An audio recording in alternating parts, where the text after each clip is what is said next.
할렐루야, 반갑습니다. 우리 옆에 있는 분들 같이 인사하겠습니다. 반갑습니다. 은혜 많이 받으시길 바랍니다. 네, 오늘은 우리 6계명 우리 살인하지 말라 이 말씀의 두 번째 시간을 갖도록 하겠습니다. 그래서 지난 시간에는 말씀드렸습니다. 살인하지 말라. 이건 그냥 딱 우리가 듣는 것 즉시 알 수 있는 것은 어떤 누군가의 이 목숨을 악의적으로 빼앗는 것, 이 살인하지 말라라고 하나님께서 금지 명령을 내리셨습니다. 왜 그러냐면 인간은, 우리 모두는 이 하나님의 형상으로 지음을 받은 존재이기 때문에 누군가의 목숨을 빼앗는다라고 하는 것은 하나님의 형상을 파괴하는 행동입니다. 그렇기 때문에 그 죄는 작지 않습니다. 살인죄에 해당하는 것이고, 그렇기 때문에 그 살인죄에 해당하는 그 사형을 구약 율법에서는 보면 그 당하도록 하나님께서 말씀하여 주셨습니다.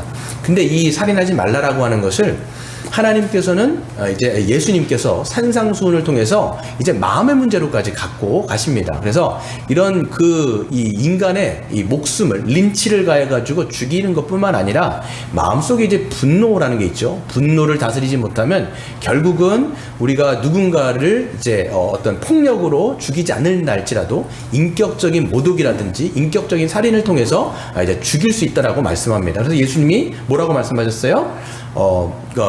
노하는 자마다, 또 뭐라고 되어 있습니까? 라가라고, 이 텅빈 놈, 이 쓸모없는 놈, 이렇게 말로 인격 모독하는 사람마다, 또는 미련한 놈이라고 하는 자마다 지옥불에 떨어진다, 이렇게 말씀하셨어요. 그러니까 그냥 린치를 가해서 죽이는 것도 죽이는 건데, 마음속에 분노를 품고 누군가를 미워하고 증오하여서 인격적인 살인, 인격적인 어떤 모독을 하는 것도 이미 죽였다라고 말씀하시니까 둘 다 살인죄에 해당한다라고 예수님께서 말씀하시고, 그렇기 때문에 동일하게 이것도 살인죄에 해당하기 때문에 이것도 똑같은 형벌을, 지옥 형벌을 벗어날 수 없다, 이렇게 말씀하시는 거예요. 그러니까 예수님이 뭐라고 말씀하시냐면 너희 안에 있는 분노를 다스리라는 거예요. 분노와 증오를 다스리고, 이 분노와 증오를 다스려서 결국은 용서하고 화해함을 통해서 이 누군가를 사랑하는 첫 번째 발걸음을 시작하라는 거죠. 그러니까 여러분, 우리가 누군가를 사랑하려고 할 때 이 용서와 화해가 첫 번째 길이에요. 이게 되지 않으면 누군가를 사랑할 수가 없습니다. 근데 성경은 이야기하는 게 뭐냐면 이 용서와 화해는 인간의 능력으로는 불가능하다라는 거예요. 그래서 하나님이 이 땅에 오셔서 십자가를 지신 것이고, 십자가의 용서를 통해서 하나님의 용서를 알게 하신 게 복음이에요. 그러니까 그 십자가의 은혜를 아는 사람이 십자가의 은혜로 또 성령님께서 우리 안에 오셔서 하나님의 용서를 알게 하셔서 용서를 하게 하시고 화해하게 하셔서 사람들로 하여금 사랑할 수 있는 첫 번째 길들을 터주신 것을 우리가 보게 되는 것이죠. 여러분 보시면 용서와 화해는요, 이 분노를 다스리는 길이기도 하지만 이거는 예수님이 하나님을 위한 게 아니야. 사실 말해서 내가 이 땅 가운데 온 것은 너희로 하여금 이 영생을 더 풍성하게 누리도록 하기 위해서 내가 이 땅에 왔다라고 말씀하시지 않습니까? 바로 용서와 화해는 우리를 위한 거예요. 여러분 이걸 잘 기억하셔야 돼요. 나를 위한 거예요. 하나님께서 우리로 하여금 복되게 살게 하시고, 이 사랑과 그 화해 가운데, 자유함 가운데, 해방감 가운데 살아가도록 우리에게 길을 열어주셨다는 것들을 지난 시간에 말씀을 드렸습니다. 오늘은 이제 6계명을 볼 때 이 6계명을 좀 사회적으로 좀 적용해 보도록 하겠습니다. 우리가 신앙이라고 하면 그냥 개인적인 어떤 문제로만 보는데, 이것을 우리가 사회적으로 좀 몇 가지를 봐야 할 필요가 있습니다. 여러 가지 화두들이 있어요. 원래는 이제 제가 자살하고 낙태를 두 개를 다 다루려고 했는데 시간이 좀 안 될 것 같아서 오늘은 자살의 문제만 저희가 살펴보도록 하겠습니다. 여러분 아는 것처럼 우리가 이 OECD 국가 중에서 이 한국이 자살률 1위입니다. 근데 2019년도에도 보니까 이 불명예가 있는 거죠. 한국이 OECD 국가 중에서 자살이 또 1위예요. 2021년도는 아직까지 모르겠지만 아직까지 높아요. 그래서 60대 이상의 자살률이 굉장히 지금 급증하고 있다라고 얘기를 합니다. 그래서 코로나기도 하고요. 지금 많은 어려움들이 있기 때문에 사람들이 삶을 비관해서 죽는 그런 일들이 좀 비일비재하게 되어진 것이죠. 근데 물론 이제 여러 가지 요인들이 있겠지만 한 가지 더 좀 중요한 요인 중에 하나가 뭐냐면 이 생명을 경시하는 풍조가 지금 이 사회 가운데 만연해 있습니다. 다음 주에 다룰 낙태도 마찬가지예요. 자꾸만 이제 사람들이 하나님이 없는 세상 가운데 살아가다 보니까 하나님이 없는 세상 가운데는 자꾸만 주인이 누구냐면 내가 되는 거예요. 인간이 주인이 되다 보니까 생명은 내 거라고 자꾸만 생각하는 거죠. 그러니까 내가 주도권을 갖고 있기 때문에 내 목숨이니까 내가 끊어도 된다라는 생각을 하기도 하고요. 또 낙태도 마찬가지예요.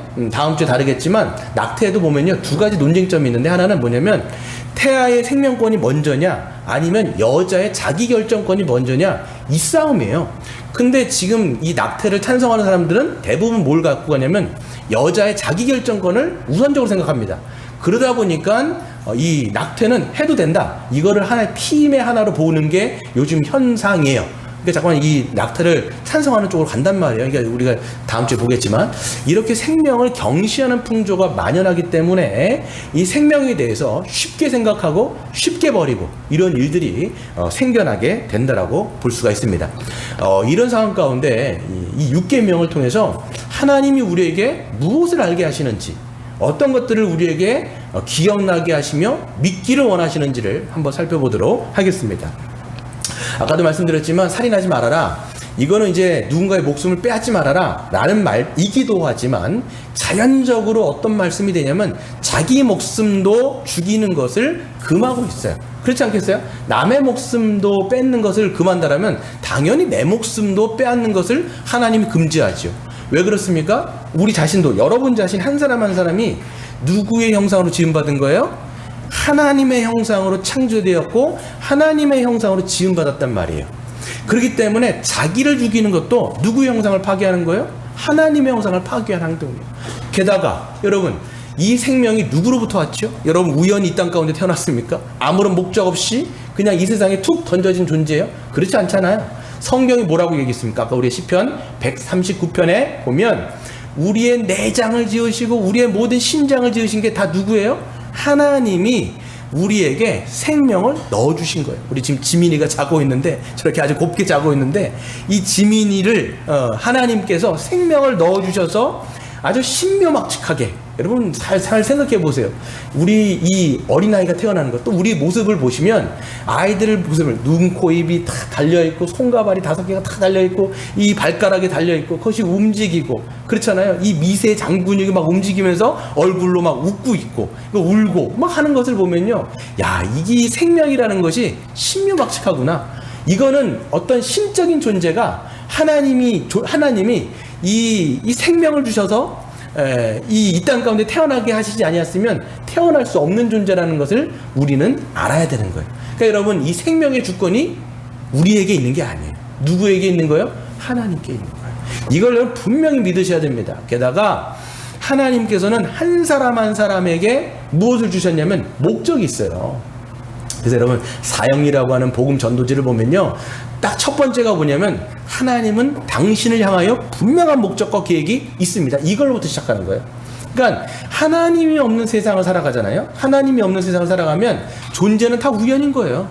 창조를 믿지 않으면 다 진화론을 묻게 돼 있거든요. 그러니까 우리도 어떻게 생긴 거냐면 우연히 이 땅 가운데 던져진 거예요.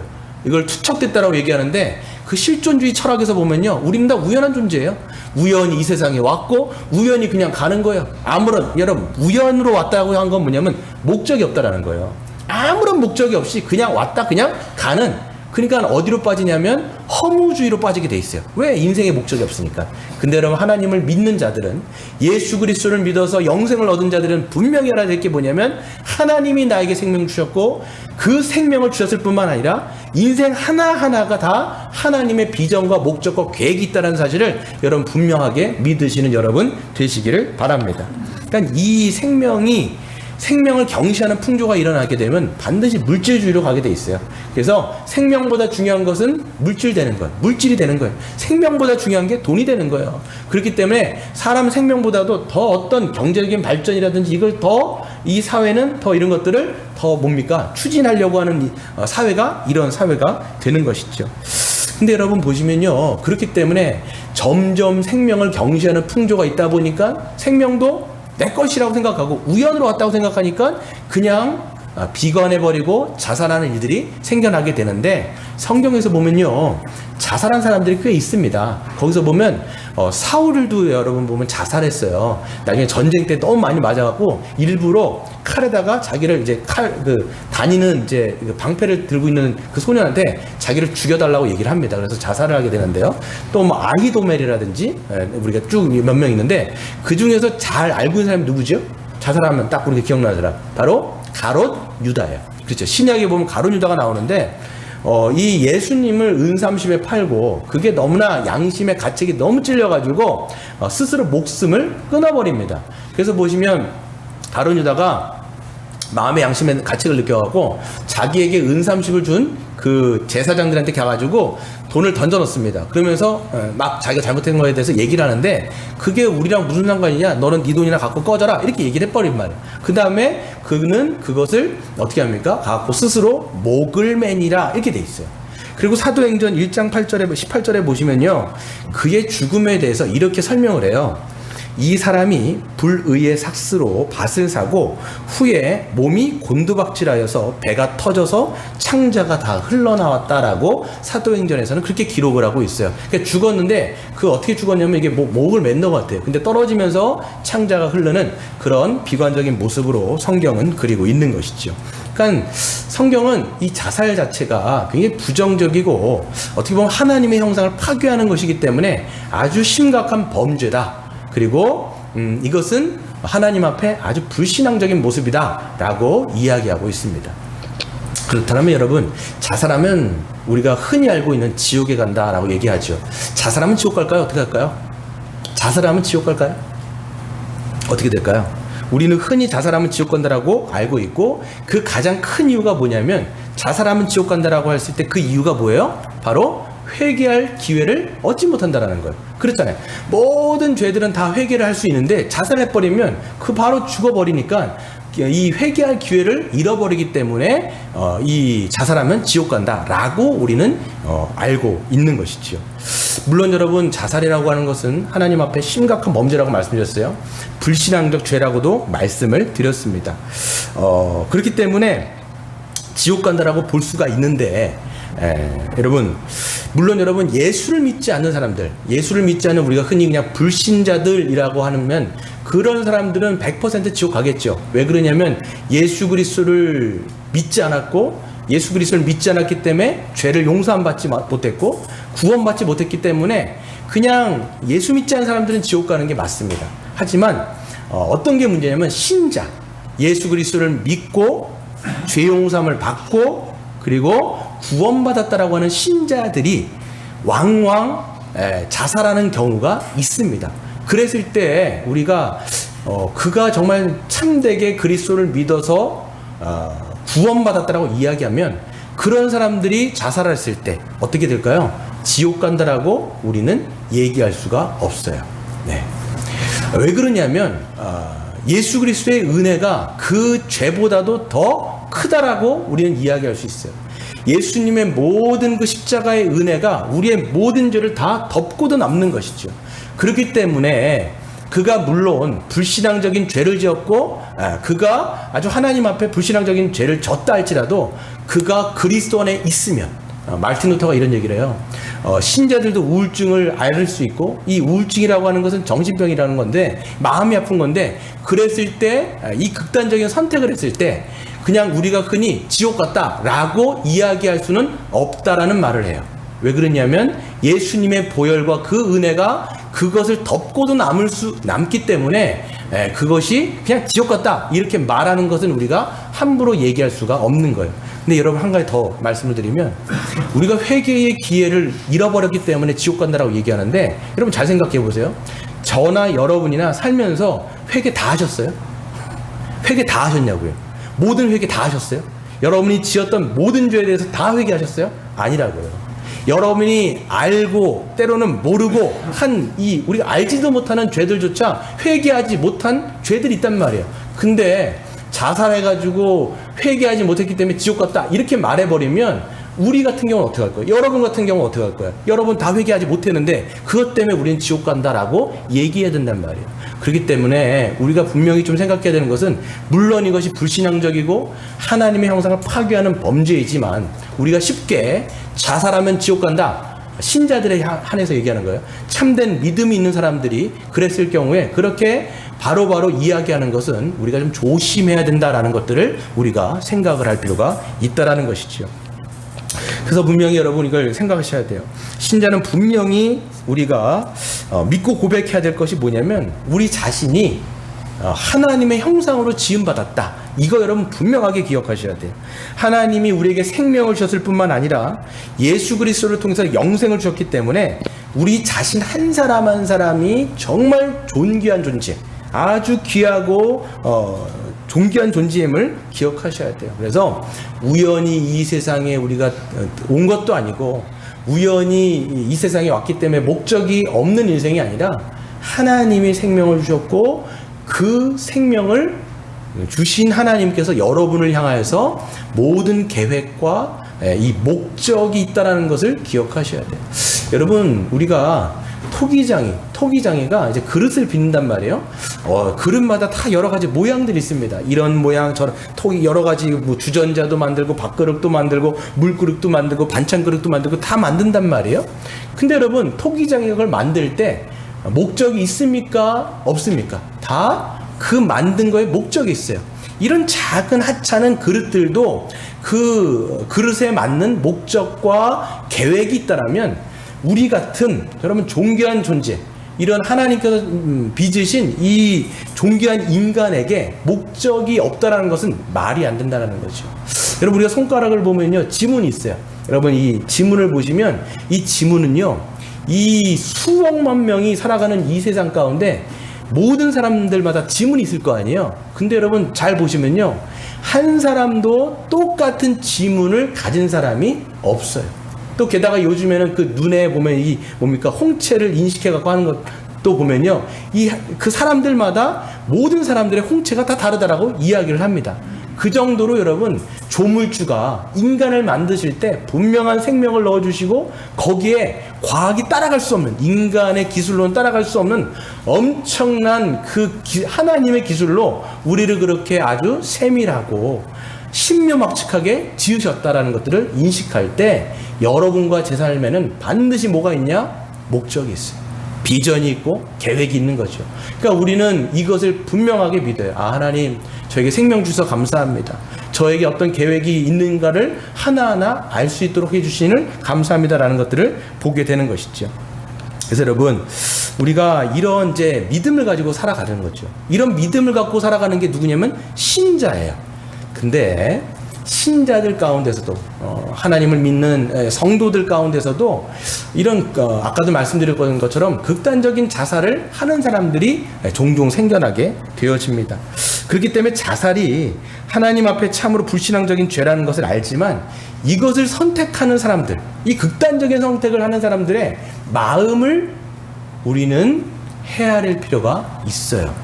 교회에 딱 가면, 교회는 정죄하는, 어떻게 보면 교회가요, 오히려 더 정죄가 심해요. 실질적으로 보면요. 교회라고 하는 곳이요, 어찌 보면요, 어떤 기준들 가지고 사람들을 막 평가하기 때문에, 저 사람 믿음 없, 이런 식으로 점점 더 오히려 손가락질 하는 데가 교회일 수 있어요. 근데요, 예수님은 이 땅 가운데 오셔서 이 창기들, 도둑놈들, 강도들 정죄하신 게 아니에요. 그런 사람들을 오히려 품으셨고, 그런 사람들에게 가셨고, 그런 사람들과 소통하셨고, 그런 사람들을 공감하셨고, 관심을 가지셨고, 그런 사람들을 사랑하셨어요. 그러니까 여러분, 교회라는 어떤 곳이 돼야 되냐면, 오히려 모든 그런 사람들의 마음들을 헤아릴 수 있어야 되고요, 어떤 우리가 기준을 탁 높이 두고 저 사람 이렇게 판단하는 공동체가 아니에요. 교회는 예수님이 머리 되신 곳이고 예수님이 살아계신 곳이기 때문에 예수님의 마음으로 사람들에게 접근하는 거예요. 그러니까 여러분, 자살하는 사람들의 마음을 헤아릴 수가 있어야 돼요. 그래야 여러분, 사람들을 치유하고 회복하는 것이 교회 아닙니까? 그렇기 때문에 그런 사람들이 어떤 생각을 할지를 우리가 좀 고민하는 게 필요해요. 왜 저 사람들은 자살할까? 자살은 죄야, 이렇게 생각해버리면요, 교회는 자살하는 사람들을 품을 수가 없어요. 이해를 할 수 없다고요. 근데 우리가 해야 될 게 뭐냐면 치유와 회복의 공동체가 교회라면 왜 그런 생각들을 하게 되는지, 왜 그런 마음들을 먹게 되는지, 왜 그런 생각들이 마음속에 일어나는지를 공감하는 것들이 필요한데, 뭐 여러분 뭐 생각해 보면 자살하는 사람들이 나 자살할 거예요 이렇게 말 안 해요 사실. 그런데 겉은 멀쩡하지만 속에서는요 모든 것들이 막 들끓는 거예요. 여러 가지 감정들이요 휘감으면서 댕기는 거예요. 그러니까 겉은 멀쩡해요. 여러분 자살하는 사람들 중에서 나 자살할 거야 이런 사람들은 자살 안 해요. 실제적으로 보면 나 자살할 거야 이런 사람은 절대 안 합니다. 그런데 그냥 겉은 딱 멀쩡한데 속 안에서 모든 것들이 막 휘감는 거예요. 여러 가지 감정들이 있는 거예요. 슬픈 감정, 정말 큰 슬픔 가운데 있는 사람들도 있고, 낙심 가운데 있는 사람들도 있고, 또 어떤 사람들은 뭐예요? 억울한 감정들이 있는 사람들도 있고, 어떤 사람들은 이 분노의 감정들이 있는 사람들도 있고, 어떤 사람들은 이것도 복수심에 가득 찬 감정들이 있단 말이에요. 그러니까 어떤 여러 가지 일들을 당하면 그 마음 속에 있는 것들이 왔다 갔다 하는 거죠. 그러니까 얼굴을 보면 모르지만 속마음 속에서 그런 것들이 일어나면서 어떻게 합니까? 극단적인 선택을 하려고 하는 마음들을 먹게 되는 거예요. 그래서 여러분 보시면 자살하는 사람들이 유서를 쓸 때가 있는데, 유서를 쓸 때 가장 많이 쓰는 문장이 있어요. 유서 안에. 그게 뭔지 아십니까? 이제는 쉬고 싶다예요. 대부분 많이 쓰는 사람들이 뭐냐면 이제는 쉬고 싶다예요. 왜 그러냐면 겉은 멀쩡해 보이는데 쉬지를 못하는데, 그 쉬지를 못하는 게 뭐냐면 마음을 쉬지 못하는 거예요. 아까도 말씀드린 것처럼 마음속에서 여러 가지 요동치는 것들이 계속 생기는 거예요. 낙심, 우울감, 또 여러분 분노, 또 여러분 그 안에 있는 억울함, 복수심, 이런 것들이 막 불타오르다 보니까 이것이 결국은 자기의 극단적인 선택을 하는데, 왜 자꾸만 이런 사람들이 이렇게 하는 거냐면 지금 이 상황, 내가 겪고 있는 이 상황이 영원히 지속될 것 같은 그런 생각 때문에 자기의 목숨을 끊음으로써 이 상황을 종결시켜 버리려는 거예요. 그게 여러분 자살인 거죠. 그러니까 뭐 그런 마음을 여러분들이 먹은 적이 없을 수도 있고 뭐 있을 수도 있을 거예요. 그러니까 우리도 마찬가지로 정말 극심한 어려움을 당하게 되면, 시편에 보면요 정말 하나님께서 나를 이 자기가 웅덩이에 빠진 것 같은, 다윗이 얘기하잖아요. 자기가 너무 깊은 웅덩이에 빠져서 나를 도와줄 사람이 아무도 없을 것 같다라는 그런 우울감이 있어요. 낙심감이 있어요. 그러니까 이런 마음이 영원히 지속된다라고 여러분 생각해 보세요. 사도 바울도 얘기하죠. 사방에 우겨쌈을 당해서 누구도 구해줄 수 없을 거라고 하는, 누구도 내 옆에는 없다라고 하는 생각이 계속 점차 들게 되어지면, 어떻게 돼요? 어떤 마음을 먹게 돼요? 내 주위에는 아무도 없구나. 내 마음을 알아주는 사람은 아무도 없구나. 그러면 이제 극단적인 선택을 하게 되는 거예요. 여러분 이걸 보면요 어떤 부분은 또 영적인 부분들이 있습니다. 사단과 마귀는, 이 마귀는요 이 사람들의 침체, 이 신자들의 침체를 반드시 기회를 삼는다는 걸 아셔야 돼요. 우리가 수요 예배 때 우리가 하는 게 뭐냐면 영적인 침체인데요, 이 영적인 침체를 또 기회를 타는 게 사단이에요. 사단은요 계속적으로 우리의 마음속에다가 이 음성을 들려주는 게 있어요. 죄책감을 심어주고 정죄감을 심어주고 더 낙심하게 만들고 우울하게 만들고 절망하게 만들어서 끝이 보이지 않게 하는 거예요. 그래서 하는 말이 뭐냐면 계속 그거 네 책임이야 임마. 그거 네 책임이고 넌 안 돼. 넌 쓰레기야. 너는 가치가 없어. 계속 이런 마음들을 주는 거예요. 계속 이런 마음들. 그러다 보면 계속 듣게 되죠. 그리고 또 어떤 마음을 주냐면 지금 너 이 모양으로 살아가는 건 영원토록. 그러니까 극단적인 선택을 하는 사람들을 보게 되어지면 힘든 상황 가운데 직면하게 있단 말이에요. 그러면 이 상황이 끝나지 않을 거라고 하는 암시를 계속 주는 거예요. 사단과 마귀는요 이거 안 끝날 거야. 이 모양 이 꼴로 넌 평생 살게 될 거야. 하나님이 어딨어? 네 주위에 누가 있어? 넌 아무도 안 도와줄 거야 라고 하는 음성을 계속 들어주는데, 여러분 영적인 침체에 빠지면요 성경도 안 들려요. 성경 말씀도 안 들리고 기도 안 됩니다. 여러분 신자라 할지라도 이게 이 마음 문이 딱 닫히게 되어지면 성경 하나님의 말씀이 들리지 않기 시작하죠. 기도할 힘도 없습니다. 그러다 보니까 점점 쭉 빠지니까 어떤 생각을 하게 되냐면 사단이 주는 음성을 계속 듣는 거예요. 자기 안에 있는 울림을 계속 듣다 보니까 수긍하게 되는 거죠. 그렇지, 내 잘못이지, 내 책임이지, 나는 쓸모없는 사람이지, 내 인생 가운데 누가 도와줄 사람이 누가 있겠어? 하나님이 어디 계셔? 하나님이 있으면 나를 이렇게 이 모양 이 꼴로 나를 남겨두겠어? 이런 마음들을 계속 죽이고 나중에는 거기에 침체돼 버리는 거예요. 어떤 한 그 교사분이 계셨는데 그 교사분이 그 삶도 멀쩡해요. 멀쩡한데 자기가 이제 집에서 이 한강을 이제 건너서 이제 자기 집으로 가게 되는 거예요. 그 일터에서 학교에서 집으로 가는데 한강을 보면 한강이 자기를 이렇게 부른다는 거예요. 계속. 네. 계속 그런 마음이 끌려가지고 이거를 상담받는 한 이제 교사가 있는 것이죠. 그럼 우리도 마찬가지예요. 자살이요. 여러분 어떤 사람만 하는 게 아니라 자기의 인생을 비관하거나 또 계속적으로 어떤 그런 하나님의 어떤 말씀보다는 잠깐만 자기의 어떤 음성들을 들으면서 비관할 때 우리도 거기에서 예외가 없을 수 있다는 것들을 우리가 생각해 볼 필요가 있는 것이죠. 그래서 여러분 이 자살률이 점점 높아져 가고 있는 시대에 우리는 무엇을 해야 될까? 아까 말씀드렸지만 신자 개개인은요 하나님이 생명의 주관자라는 걸 분명하게 믿으셔야 돼요. 내 생명은 하나님께서 주셨다. 아까 시편 읽은 것처럼 우리의 심장과 우리의 내장과 우리의 모든 오장육부를 지으신 분은 하나님이신 거예요. 그 하나님이 우리를 향한 분명한 목적, 분명한 계획, 이게 다 있는 거예요. 작은 이런 컵 하나도 계획과 목적이 있는데 하물며 이 놀랍게 지어진 신묘막측하게 지어진 우리 인생 자체에 어떻게 하나님의 계획과 목적이 없겠냐라는 것이죠. 이거를 분명히 믿는 것이 중요하고요. 이것을 내가 분명히 믿기 때문에 또 우리가 정말 확신하게 고백해야 되는 게 뭐냐면 여러분이 어떤 고통과 어떤 고난과 힘든 상황 가운데 있다 할지라도 하나님이 여러분의 삶을 책임져 주시고 인도하신다라는 것을 반드시 믿으셔야 돼요. 이걸 믿으셔야 돼요. 그러니까 하나님은 여러분을 그냥 딱 만들어 놓고 그냥 뒷짐지고 이렇게 딱 있는 분이 아니라 여러분의 삶을 세세하게 주관하시고 인도하시고 계획하시고 여러분 우리를 이끌어 가신다는 것들을 분명하게 믿어야 돼요. 우리 시편 하나 더 찾아볼까요? 시편 139편 아까 찾았는데 1절부터 7절까지 한번 보세요.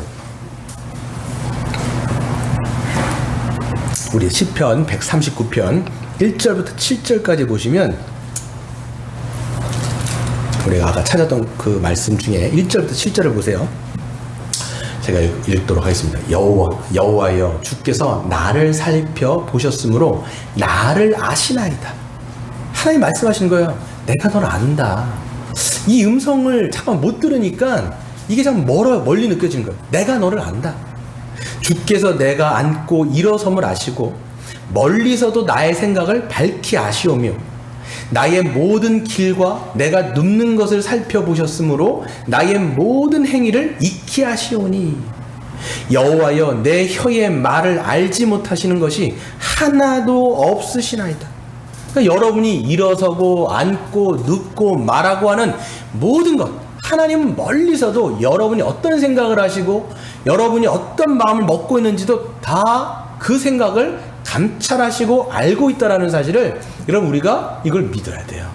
게다가 뭐라고 말씀합니까? 5절 주께서 나의 앞뒤를 둘러싸고 그럼 앞뒤를 둘러싸고 내게 안수하셨나이다. 이게 세 번역에 보면요 여러분 주위에서 여러분 이렇게 목사들 안수 받을 때 보면요 정말 그 목회자들이 막 둘러가고 막 안수하고 있어요. 그런 것처럼 하나님이 여러분 주위에 둘러서 그냥 여기다 손대고 저기다 손대고 이렇게 되면서 여러분을 친히 이 세 번역에 보시면 여러분의 몸에다 손을 대고 있다라는 거예요.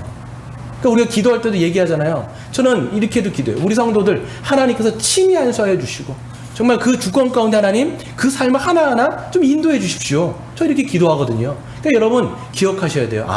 하나님이 나와 함께 하시는구나. 이 공간 내가 숨쉬는 이곳에 하나님 임재하신다. 이걸 우리가 밀착하여 정말 믿는다라면 하나님이 내 삶 가운데 정말 친히 계획하신다라는 걸 아는 거죠. 그래서 뭐예요? 6절 이 지식이 내게 너무 기이하니 높아서 내가 능히 미치지 못하나이다. 이것은 너무 신묘막측한 진리인 거예요. 그러니까 이것을 내가 어떻게 할 수 있겠습니까? 7절 내가 주의 영을 떠나 어디로 가며 주의 앞에서 어디로 피하리까? 이 찬양도 있잖아요. 내가 하나님의 영을 피해서 어디로 갑니까? 수월에 간다 할지라도 하나님 계시며 저 하늘 위로 간다 할지라도 하나님이 계신데 내가 하나님을 피하여 어디로 가겠습니까? 라는 것이 다윗의 고백이었어요. 이 다윗의 고백은요 광야에서 사울을 피해서 그냥 생명이 지금 이 어떻게 보면 그 생명을 빼앗길 그 일촉즉발의 상황 가운데서도 이 다윗은 이 하나님 앞에 믿음으로 고백하고 있는 것이죠. 여러분 이것을 믿으셔야 돼요. 아, 하나님이 내 인생 가운데 분명히 주관하시고 인도하시며 모든 것을 아신다라는 것을 또 믿기 때문에 한 가지 더 믿어야 될 건 뭐냐면 어떤 상황이요. 여러분 자살이라고 할 때 이거는 극단적인 선택은 그냥 이해할 수 없는 힘든 일들이 나에게 오는 거예요. 그렇잖아요. 이해할 수 없고 해석되지 않고 정말 하나님 왜 나에게 이런 일들이 있죠? 이렇게 하는 일들, 해석되지 않는 일이 있다 할지라도 우리가 확신하고 믿어야 될 게 뭐냐면 이 모든 것을 합력하여 하나님이 선을 이루신다라는 것을 믿는 거예요. 네. 여러분 기억하세요. 세 가지. 하나님이 나에게 생명 주셨고 계획이 있으시다. 그렇기 때문에 고통 가운데서도 하나님은 나와 함께 하시고 인도하신다. 세 번째, 내가 이해할 수 없는 상황 가운데라도 하나님께서는 이 모든 것까지도 뭐예요? 합력하여 선을 이루시는 하나님이시구나. 이걸 여러분 믿는 거예요. 사람들은요, 어떤 일들을 당했을 때 이런 생각을 하게 되는 거예요. 하나님 왜 저에게 이런 일을 봐? 그렇잖아요. 힘든 일 당할 때 사람들은 다 왜 하나님 이게 저에게 일어나야 되죠? 이게 여러분 이해 못해요. 왜 나에게 다른 사람도 아니고 왜 나에게 이런 일들이 일어나지? 이렇게 생각할 때 우리 이해도 안 되고 해석도 안 돼요. 여러분 그게 누구였어요? 욥이라는 사람이었어요. 욥은요 하나님 앞에 얼마나 하나님을 예배하는 사람인지 몰라요. 그럼에도 불구하고 이해할 수 없는 자식들이 싹 다 죽고요. 그 다음에 그 재산들이 하루아침에 다 몰살되어지고 모든 것을 빼앗기고 모든 것을 다 잃어버리게 되어지는, 그리고 자기의 몸도 여러분 여기에 뭐가 생깁니까? 피부병이 너무 심하게 생겨가지고 이 기와장으로 자기의 몸을 긁을 수밖에 없는, 다 찢어가고 피가 날 정도의 그런 비참한 상황 가운데 벌어지죠. 그러니까 욥도 어떤 생각을 했겠습니까? 하나님 왜 저에게, 하나님을 섬겼던 저에게 왜 이런 일이 벌어집니까? 라는 퀘션 마크를 던지는 거예요. 그럴 때 누가 찾아와요? 3명의 친구들이 와가지고 한다는 얘기가 뭐예요? 너 회개하지 않은 거 있잖아. 너 빨리 회개해야 되잖아. 계속 그런 얘기를 한 거예요. 지금 이게 알 수 없는 일들이 그가 죄로 인해서 벌어진 것이 아닌데 그럼에도 불구하고 친구들이 왔을 막 압박을 했을 때 하나님이 나중에 나타나셔서 욥의 편을 나중에 들어주시지 않습니까? 그러니까 이런 일들이 벌어질 때에 우리도 이해할 수가 없는 거예요. 왜 하나님 저에게 이런 일이 벌어지죠? 하나님 왜 저지요? 이렇게 생각을 할 수가 있는 것이죠. 한 여자 성도의 간증을 제가 들은 적이 있어요. 이분은 이제 배우이자 새 아이의 엄마예요. 새 아이의 엄마인데 예전에 뭐 솔약국집 아들들인가요? 아세요? 전 잘 모르겠는데 거기에도 출연했던 김예랑이라고 하는 이 자매더라고요. 신앙이 있어요. 신앙이 참 좋은 자매인데 이제 뭐 아이를 키우다 보니까 갑자기 애가 그 어린이집에서 전화가 온 거예요. 애가 발작을 한다고. 지금 혹시 가족 중에 발작하는 그 가족들이 있습니까? 없다라고 얘기한 거예요. 근데 딱 가보니까 애가 이제 막 발작을 하고 있고, 얘를 병원에서 검진을 받아보니까 이게 그 뇌전증이라는 거예요. 우리가 흔히 알고 있는 간질로 알고 있는 거죠. 간질이라고 하면 이제 요즘에 좀 괜찮아졌지만 예전 같았으면 아직 인식이 아직까지 안 좋습니다. 사실 말해서. 그러니까 이해할 수가 없는 거예요. 자기네 가족 안에는 아무도 그런 그 가족력이 아무도 없는데 얘가 이제 뇌전증을 앓고 있으니까 너무 마음이 힘든 거죠. 그러니까 하루에도 30번, 40번 이렇게 막 간질이 막 벌어지는 거예요. 그러니까 얘를 이제 그 괜찮은 의사에 가갖고 이제 보고 나중에 연대 세브란스 병원에 입원을 시켰어요. 입원을 시켰는데 나아지지 않는 거예요. 30번, 40번, 많으면 50번까지 하루에 막 발작을 하니까 이제 감당이 안 되는 거예요, 엄마가. 그러니까 이제 어떻게 하냐면 이제 마음이 무너지죠. 아이가 자기 애 둘째가 그렇게 막 그 귀엽던 애가 아주 꼬맹이에요. 정말 아주 애기라 갖고 지금 갓 말을 하고 지금 막 걷는 그런 애가 막 그렇게 하니까 마음이 억장이 무너지죠. 그래서 하나님한테 얘기하는 거예요. 하나님 왜 저에게 이런 일이 있을까요? 하나님 왜 저지요? 왜 저에게 이런 일이 왜 일어날까요? 이해할 수가 없는 거예요. 그때부터 이제 중부 편지를 쓰고 SNS를 통해서 기도 요청을 하고 막 그런 거예요. 근데도 애가 이제 나아질 기미가 전혀 나타나지가 않는 거죠. 더 애가 발작을 하게 되어지고 그러면서 30번 40번 계속 발작을 하는 거예요. 그러면서 이제 이 엄마가 하는 게 뭐냐면 어떤 고백을 하냐면 하나님이 이 아이를 통해서 저를 다루어 가시는 것들을 제가 고백합니다. 이런 말을 하더라고요. 그러니까 하루는 이 아이가 너무 이제 하다 보니까 그 병원에 있는 아마 연대 세레브란스 같아요. 거기에 있는 이 예배당에 가갖고 마음이 무너질 때마다 가서 기도를 한 거예요. 마음이 무너질 때마다 기도하는 거예요. 근데 하루는 2달 정도인가 3달 정도인가 되었을 때 하나님이 어떤 마음에 큰 확신을 주시더래요. 그러니까 어떤 마음이냐면 내가 고쳐줄게.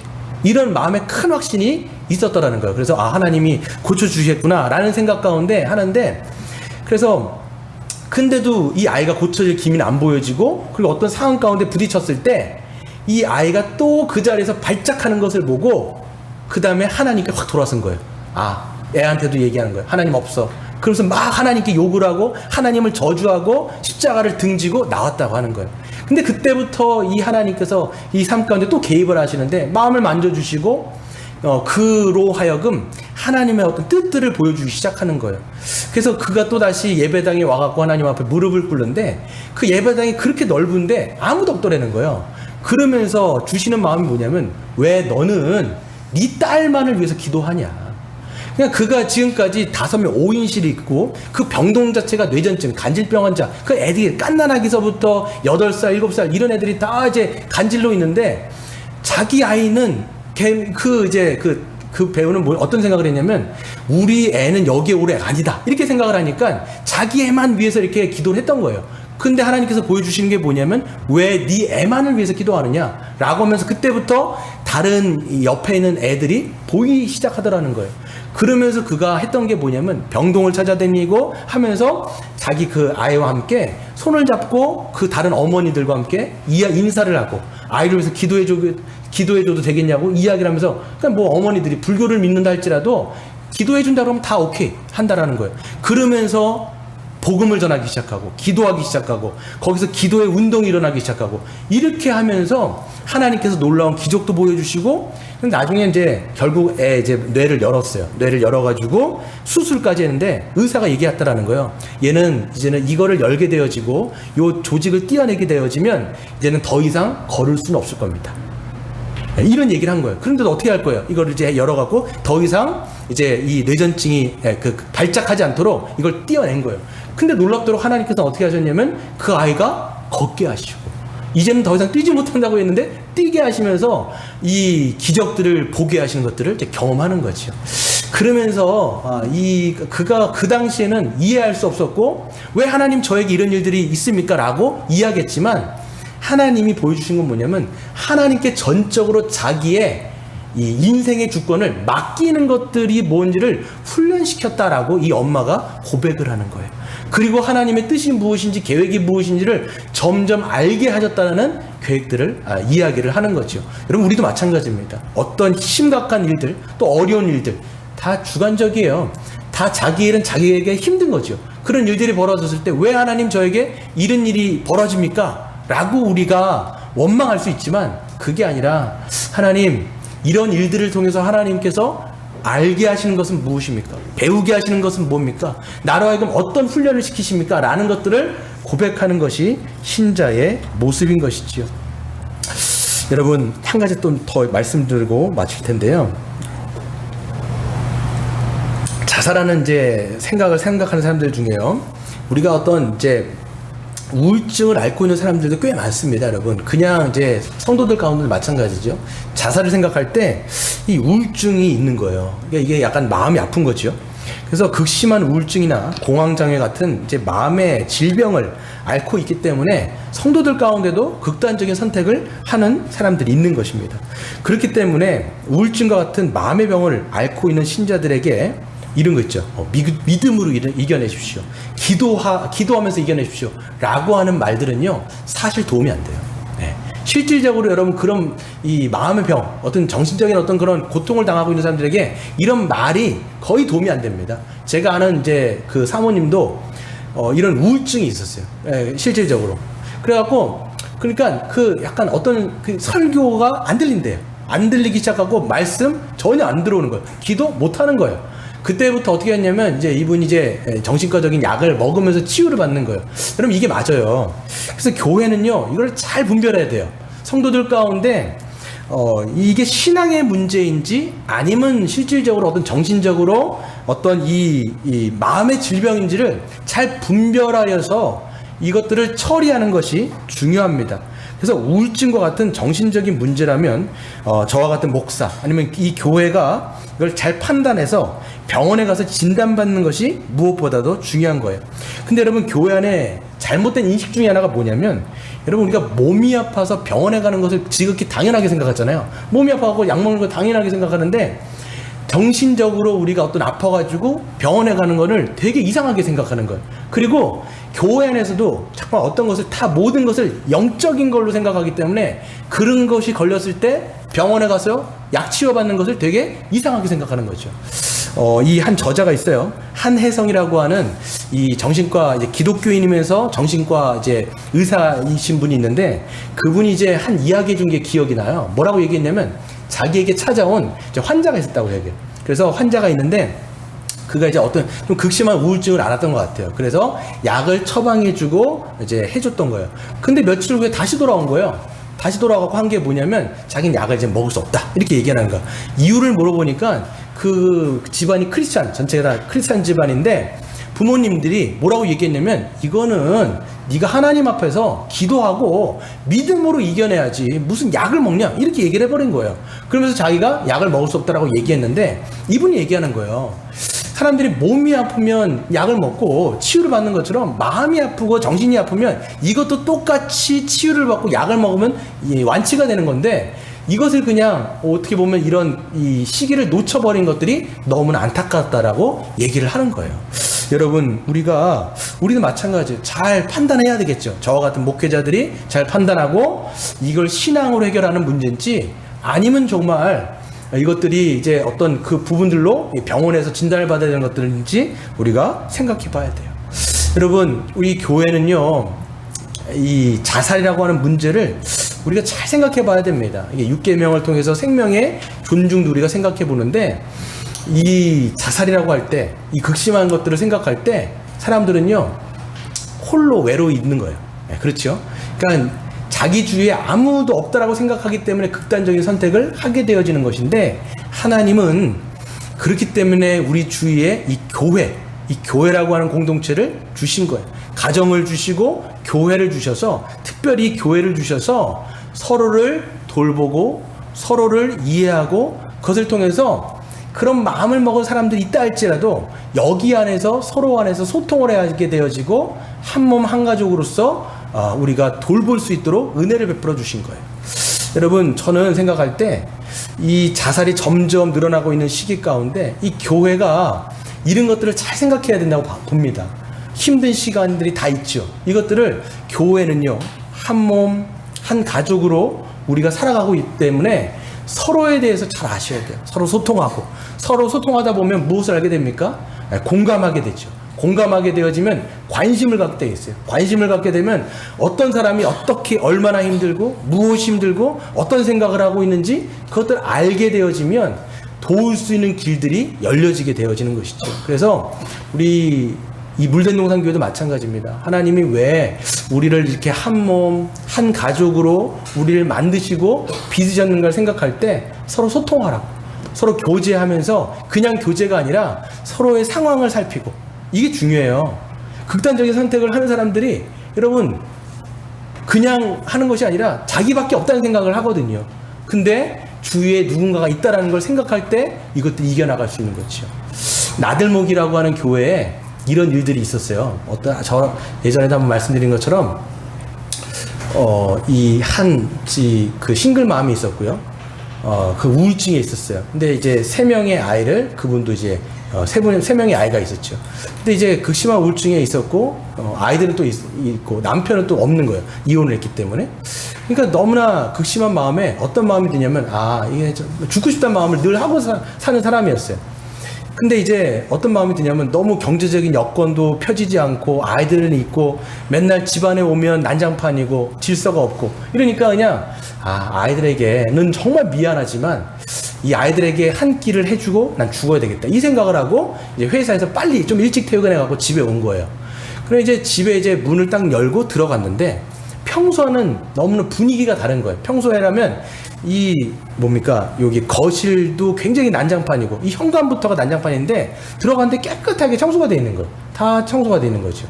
그래서 좀 이상하다 생각해가지고 이제 냉장고를 탁 열었어요. 너무 느낌 이상해요. 여기를 딱 열었는데 냉장고가 다 정리가 돼 있는 거예요. 탁 정리가 돼 있고 그 다음에 거기에 이제 음식들이 반찬들이 차곡차곡 돼 있어갖고 새로운 반찬들을 누군가가 해온 거예요. 그때 생각한 거예요. 이 엄마가 이제 냉장고 문을 닫고 하나님께 고백한 거예요. 하나님, 저서 살게요. 하나님, 제가 죽는 게 아니라 하나님께서 주신 이 생명 제가 살게요. 이렇게 고백을 한 거예요. 알고 보니까 뭐냐면 그분 이제 나들목 교회의 그 가정교회인데 거기에서 이제 그 자기의 조장이 있고 이제 목장이 있고요. 조원들이 있는데 그의 상황들을 아는 거예요. 이게 여러 가지 이야기를 하다 보니까 그가 얼마나 어려움이 있고 또 그런 상황들을 알다 보니까 그 목장이 조원들을 데리고 이 번호도 알았나 봐요. 문을 따고 들어가가지고 거기에 있는 것들 다 청소해주고 그 다음에 거기에 반찬 다 해줘가지고 그런 도움을 얻고 회복이 됐다는 그런 이야기들을 하게 되는 것이죠. 여러분, 이 자살이라고 하는 것은요 누구에게 피해갈 수 없습니다. 우리도 마찬가지죠. 그럴 때 무엇이 대안이냐라고 했을 때는 이 교회 공동체가 함께 있음을 통해서 서로 소통하고 또 서로 관심을 갖고 공감대를 형성하고 그때 우리가 도울 수 있는 영적으로도 물질적으로 도와가면서 세워지는 그런 일들이 또 우리 공동체 가운데 있기를 주의 이름으로 축원드립니다.